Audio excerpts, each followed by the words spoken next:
જય શ્રી કૃષ્ણ ફ્રેન્ડ્સ, આજે આપણે કાચી કેરી માર્કેટમાં સરસ મળે છે તો આપણે કાચી કેરીમાંથી ખાટી મીઠી ચટણી બનાવવાના છીએ। આ ચટણી આપણે ઘણા બધા વાનગી બનાવવામાં સાથે આપણે ઉપયોગમાં ખાવામાં લઈ શકીએ છીએ અને ફટાફટ ઇન્સ્ટન્ટ ચટણી બનીને તૈયાર થઈ જાય છે જો આપણે પહેલેથી ચટણી બનાવીને રાખેલી હોય તો સૌથી પહેલાં આપણે કાચી કેરી લેવાની છે અને એની આપણે છાલ ઉતારી લેવાની છે। મેં અહીંયા 500 ગ્રામ જેટલી અંદાજે કેરી લીધેલી છે અને અહીંયા તમારે થોડીક ખાટી કેરી હોય એવી જ કેરી લેવાની છે તો તમારી ચટણી ખાટી મીઠી સરસ તૈયાર થશે। જો કેરી ખાટી નહીં હોય તો ચટણી સરસ નથી બનતી, તો આ વાતનું ખાસ તમારે ધ્યાન રાખવાનું છે કે કેરી આપણે ખાટી જ લેવાની છે। આવી જ રીતે આપણે બધી કેરીની છાલ ઉતારી લેશું। કેરીની છાલ ઉતારી લીધા પછી આપણે એના નાના નાના ટુકડા કરી લેવાના છે। કેરીને બફાતા વાર નથી લાગતી એટલે તમે મોટા ટુકડા કર્યા હશે તો પણ સરળતાથી બફાઈ જાય છે। તો આ રીતે આપણે બધી જ કેરીના નાના નાના ટુકડા કરી લેશું।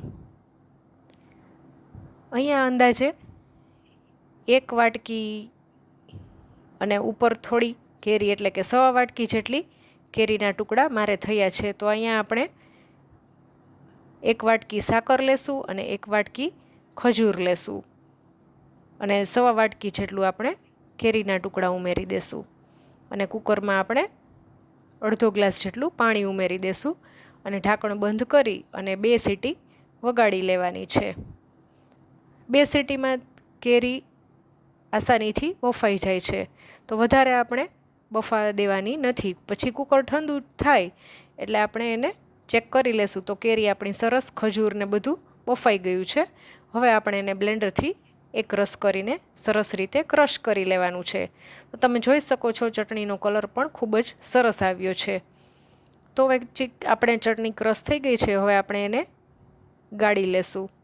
તો આ રીતના કોઈ પણ ગળણો રાખી અને આ રીતના આપણે ગાળી લેવાની છે। અહીંયા આપણે ગાળતી વખતે થોડુંક પણ પાણી ઉમેરવાનું નથી।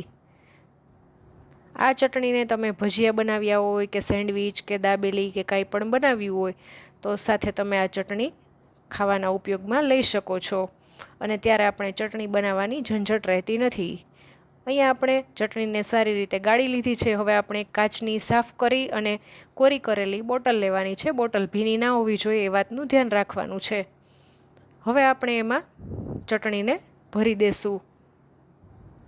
તો આ ચટણી તમે ફ્રીઝરમાં સ્ટોર કરીને રાખી શકો છો।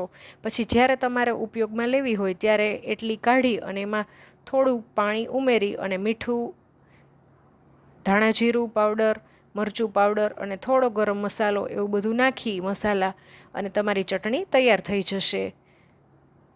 Thanks for watching.